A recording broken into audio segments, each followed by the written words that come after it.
Media మిత్రులందరికీ హృదయపూర్వక నమస్కారం. నిన్న 4వ తేదీన వైఎస్ఆర్సీపీ అధ్యక్షుడు జగన్మోహన్ రెడ్డి పిలుపు మేరకు రాష్ట్రంలో వైసీపీ పార్టీ ఆధ్వర్యంలో వెన్నుపోటు దినాన్ని నిర్వహించారు. ఈ సందర్భంగా మాజీ మంత్రి రోజా చెవిలో చామంతి పూలు పెట్టుకుని డాన్స్ చేసింది, డైలాగులు చెప్పింది. అలాగే అంబటి, ఆయనందరూ ఆంబోతు రాంబాబు అంటారు, ఆయన రంకిలేశాడు పోలీస్ అధికారులు. ఏమి సాధించారు మీరని అడుగుతా ఉన్నా. ఒక్క ఏడాదిలో వెన్నుపోటు దినమని అభివర్ణిస్తున్నారు కూటమి పరిపాలనని, చంద్రబాబు నాయుడు గారి పరిపాలనని. మీరు పీఠం ఎక్కి 3 సంవత్సరాలు ఏ కార్యక్రమాన్ని మీరు చేయలేదు. మీరు చెప్పిన సంక్షేమ పథకాలు 3 ఏళ్ల వరకు కూడా పూర్తి స్థాయిలో మీరు అమలు చేయలేకపోయారు, పాక్షికంగా అమలు చేశారు. మీరిచ్చిన వాగ్దానాల్లో 86% ఇంకా మిగిలిపోయి ఉండగానే మీరు ముఖ్యమంత్రిగా దిగిపోయి మాజీగా మిగిలిపోయారు. 11 సీట్లకు ప్రజలు మిమ్మల్ని పరిమితం చేసి ప్రతిపక్ష హోదా లేకుండా చితక్కొట్టారు. అయినా మీకు సిగ్గు రావట్లేదు. చీము నెత్తురు లేకుండా నోటుకొచ్చినట్టు మాట్లాడుతున్నారు. మీరు ఖాళీ చేసి వెళ్ళిపోయారు. ఖజానా 10 లక్షల కోట్లు అప్పు చేసి వెళ్ళిపోయారు. దాదాపు 1,40,000 కోట్లు బకాయిలు పెట్టిపోయారు. ఇవన్నీ ఎవరు తీరుస్తారు?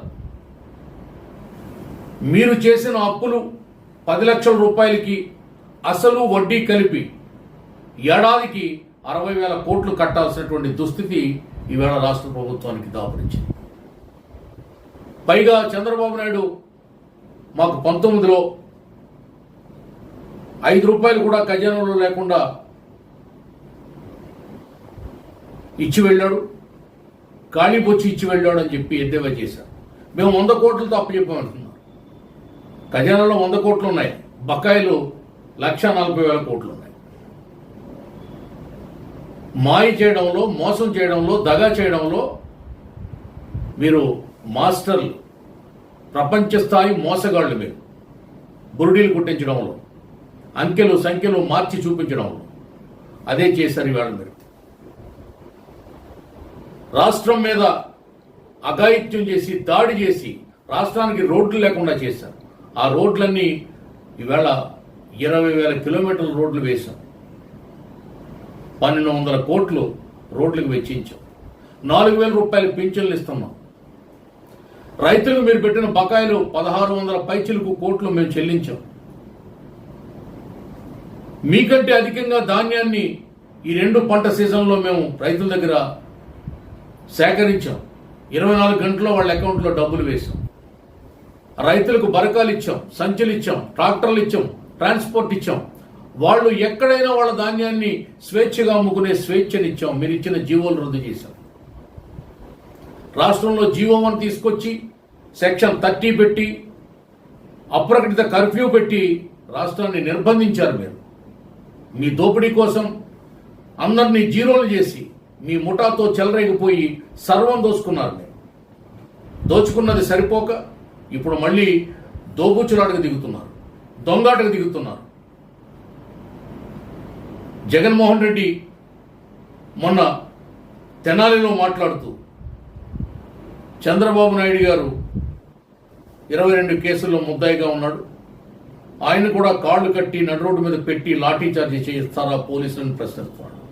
ఇటువంటి చౌకబారు మాటలు, పనికిమాలిన భాష మానుకోకపోతే ఇప్పటికే మీ పార్టీకి పుట్టగతులు లేకుండా పోయినాయి. 11 సీట్లతో మీరు ప్రతిపక్ష హోదా కోసం గావు కేకలు పెడుతున్నారు, చావు కేకలు పెడుతున్నారు, సంధి ప్రేలాపనలు వెళ్తున్నారు. సిగ్గు తెచ్చుకోండి. చీము నెత్తురుతూ ఉన్నట్టుగా ప్రవర్తించండి కొద్దిగా. అంతేగాని ఈవేళ 4,000 రూపాయలు పింఛనిచ్చే రాష్ట్రంలో దేశంలో ఏదైనా ఉందంటే ఒక ఎన్డీఏ ప్రభుత్వం, ఆంధ్రప్రదేశ్ ప్రభుత్వం, చంద్రబాబు నాయుడు గారి నేతృత్వంలో నడుస్తున్నటువంటి ప్రభుత్వం. ట్రాక్టర్లు ఇచ్చాం, కృషి ట్రాక్టర్లు ఇచ్చాం, కుట్టు మిషన్లు ఇచ్చాం, దివ్యాంగులకు ట్రైసైకిళ్ళు ఇచ్చాం, అన్ని కార్పొరేషన్లకి నిధులు ఇచ్చాం, కార్పొరేషన్ల ద్వారా లోన్లు ఇవ్వబోతున్నాం. తల్లికి వందనం రేపు 12వ తారీఖున ఇంట్లో ఎంతమంది పిల్లలు చదువుకుంటే అంతమందికి ఇవ్వబోతున్నాం. ఇప్పటికే 93 లక్షల మంది లబ్ధిదారులకి ఉచిత గ్యాస్ పంపిణీ చేశాం. అదేవిధంగా రాబోయే రోజుల్లో రేపు ఆగస్టు 15వ తేదీన ఉచిత బస్సు సర్వీస్ కూడా ప్రారంభించబోతున్నాం. ఇచ్చిన ప్రతి మాట, చెప్పిన ప్రతి మాట, సూపర్ 6 ఏదైతే ఉందో అవన్నీ కూడా తూచా తప్పకుండా అమలు చేసే బాధ్యత చంద్రబాబు నాయుడు గారు తీసుకున్నారు, అమలు చేసి చూపిస్తున్నారు. ఏడాదిలోనే 700 హామీలు నెరవేర్చినటువంటి ఘనత కూటమి ప్రభుత్వానికి. కళ్ళుండి చూడాలి, చెవులుండి వినాలి. మీకు ఒక పనికిమాలిన యాక్చి పేపర్లో మీ ఇష్టం వచ్చినట్టు అడ్డగోలు రాతలు రాసుకుని సునకానందం పొందుతున్నారు తప్ప వాస్తవాలకు దగ్గరగా జీవించడానికి మీరు ప్రయత్నం చేయట్లేదు. జగన్మోహన్ రెడ్డిని ఆ పార్టీ శ్రేణుల్ని హెచ్చరిస్తూ కూటమి ప్రభుత్వం ఏడాదిలో ఘన విజయం సాధించింది. రాబోయే 4 ఏళ్లు కూడా ప్రజల మనసు దోచుకొని ప్రజారంజకమైనటువంటి పరిపాలన అందించి ప్రజోపయోగకరమైనటువంటి పనులు చేసి రాజధాని నిర్మించి పోలవరం కట్టి తప్పకుండా రాష్ట్రానికి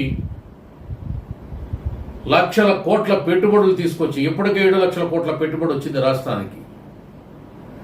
ఈ విధంగా రాష్ట్రాన్ని అటు అభివృద్ధి వైపు ఇటు సంక్షేమం వైపు పరుగులు పెట్టిస్తూ హైదరాబాద్ను తలదన్నే రీతిలో పక్క రాష్ట్రాలు కన్ను కుట్టే విధంగా రాష్ట్రం రాబోయే రోజుల్లో అవతరించబోతుందని ఒక పరిపూర్ణమైనటువంటి సంపూర్ణమైనటువంటి నాయకుడి చేతిలో ఈ రాష్ట్రం రూపుదిద్దుకుంటుందని ప్రజలు కోరుకుంటున్నారు. మరొక 10-15 ఏళ్లు చంద్రబాబు నాయుడు గారు కూటమి ప్రభుత్వం అధికారంలో ఉండాలనేది 5 కోట్ల మంది ఆంధ్రుల యొక్క అభిమతం. కాబట్టి జగన్మోహన్ రెడ్డి మీరు ఎన్ని టక్కు టమారు విద్యలు, గజకర్ణ గోకర్ణ విద్యలు ప్రదర్శించినా, కాశీ మజిలీ కథలు చెప్పినా, రోడ్లెక్కి మీరు రచ్చ చేసినా, మీ జబర్దస్త్ యాక్టర్లు వచ్చి ఇక్కడ సీన్లు క్రియేట్ చేసినా ప్రజలు నమ్మరు. మీరు చెప్పుదెబ్బలు తింటారు. ప్రజల చేతిలో ఇప్పటికే చచ్చి ఉన్నారు. మీరు అది గమనించుకొని మీ కార్యక్రమాలు ఉండాలని మిమ్మల్ని హెచ్చరిస్తూ సెలవు తీసుకుంటారు.